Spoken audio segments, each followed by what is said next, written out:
You will Google your problem at 2 a.m. before you will tell a single person you are struggling. You will carry it alone for months.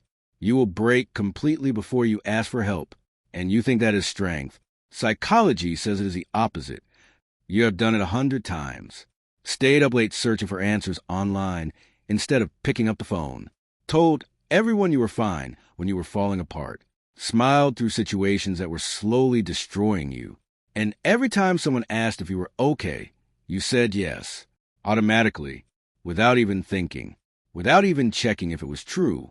Psychology has a name for this. It is called compulsive self-reliance. And research shows it is not a personality trait. It is a learned survival response. Somewhere in your past, asking for help did not feel safe. Maybe you asked and were dismissed. Maybe you were vulnerable and someone used it against you. Maybe you watched the people around you carry everything alone and concluded that needing others was weakness. And your brain, try and protect you, made a rule. Handle it yourself. Always. No matter what. No matter how much it costs you. And it has cost you. More than you have ever admitted to anyone. More than you have ever even admitted to yourself. You have spent nights awake with problems that a single honest conversation could have solved. You have made decisions alone that would have been clearer with one trusted voice. You have suffered through pain that someone who loves you would have sat with immediately. If only you had said something.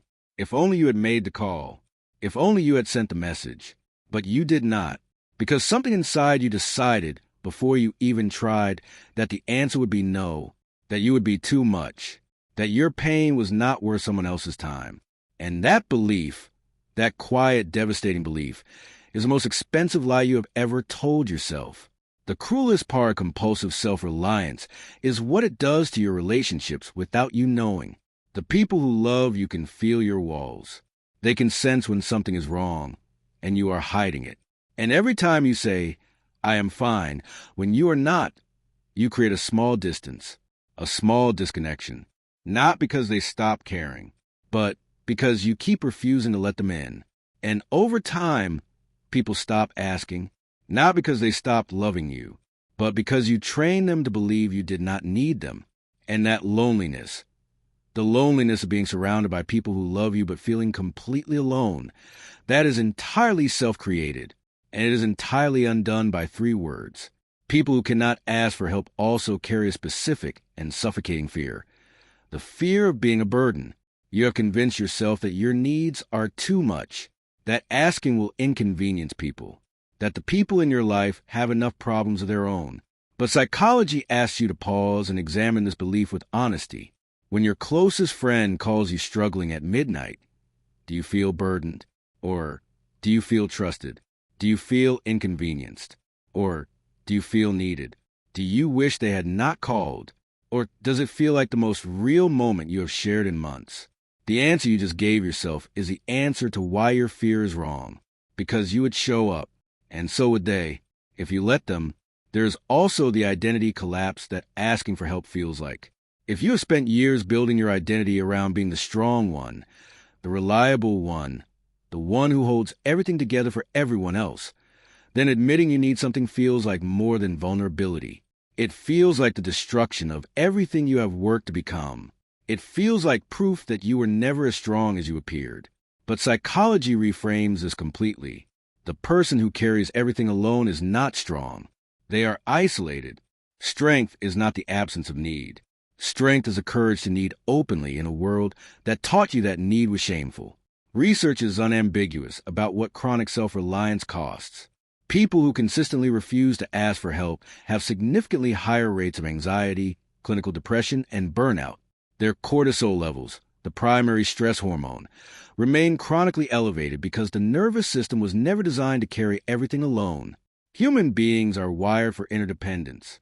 The brain literally functions better, heals faster, and thinks more clearly when it feels genuinely supported. You are not built for isolation. You were built for connection. And every day you choose silence over honesty, you are working against your own biology. The people who love you are not waiting for you to be perfect. They are not keeping score of how many times you have needed something. They are not building a case against your strength. They are just waiting, quietly, for the moment you finally trust them enough to say, I am not okay. I need you. Can you help me? That moment will not make you weak in their eyes. It will make you human. And there is nothing more powerful than a person who is strong enough to be human. You have shown up for everyone around you your entire life. You have answered calls at midnight. You have dropped plans for people who needed you. You have given pieces of yourself to people who never even thought to ask how you were doing after. You have been everything for everyone.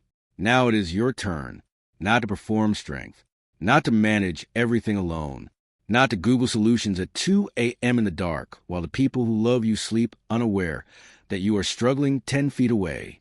It is your turn to be held, to be helped, to be shown up for the way you have shown up for everyone else your entire life. Say it, whatever it is, to whoever is safest. Say, I need help. 3 words. The hardest 3 words for the strongest people alive, and the most important 3 words you will ever say. Share this with someone who needs to hear it right now. And comment below, are you someone who finds it impossible to ask for help? I read every single one.